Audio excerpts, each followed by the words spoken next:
Particular verbs हैं जिनका meaning हमें जानना ज़रूरी है, तो एक बार देखते हैं इन वर्ब्स को हम।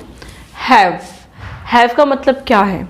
हैव का मतलब दो तरीके से यूज़ किया जाता है, या तो किसी चीज़ को लेना, ग्रहण करना, भोजन या फिर पोजेशन के लिए।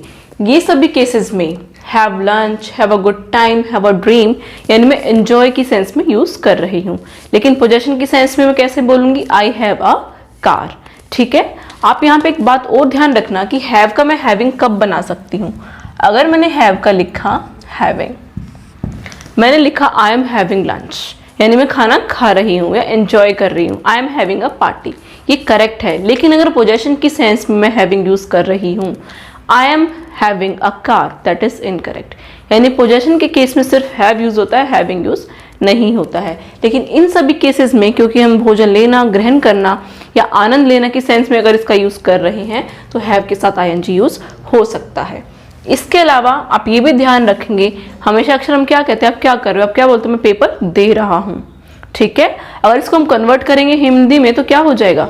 गिव एन एग्जाम, बट ये गलत होता है। करेक्ट क्या होता है? Take an exam. ठीक है, इसी तरह take an action, take a risk, और ये आपने कॉमनली सुना होगा, जब आपके पास बहुत थोड़ा समय बचता है, आप रिक्वेस्ट करते हो कि थोड़ा और टाइम, तो टीचर क्या बोलती है? Don't worry, please take your time, यानी आप अपना समय लीजिए, थोड़ा और समय है आपके पास, I allow you for some more time, है ना।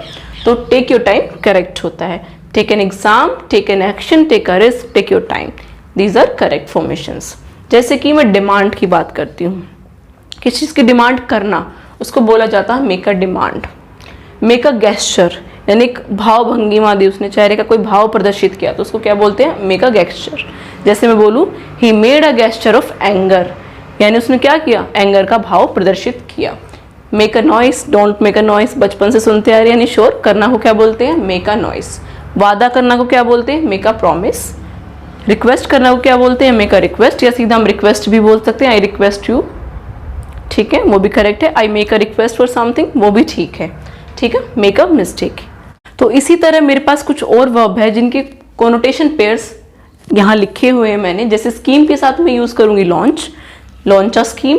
यानी यहाँ पे मैं आपको कोनोटेशंस बताना चाह रही हूँ। कोनोटेशन का मतलब होता है कि पर्टिकुलर वर्ब के साथ हमें क्या वर्ड यूज करना है वो फिक्स्ड होता है। जैसे कि स्कीम के साथ मेरी वर्ब लॉन्च ही आएगी, ये फिक्स्ड है, कोनोटेशन है, यानी फिक्स्ड पेयर है। और जैसे मैं लिखती हूँ रेंडर हेल्प, हेल्प के साथ मेरा रेंडर ही आएगा। रेंडर का मतलब होता है देना, प्रस्तुत करना। ठीक है, उसी तरह से टैक्स के साथ मैं लिखती हूँ लेवी टैक्स। लेवी का मतलब होता है लगाना या इम्पोज करना। In the same way education के साथ मेरी वर्ब इम्पार्ट होती है। इम्पार्ट का मतलब होता है देना या प्रस्तुत करना। फाइन के साथ हमेशा इम्पोज यूज किया जाता है, इम्पोज अ फाइन।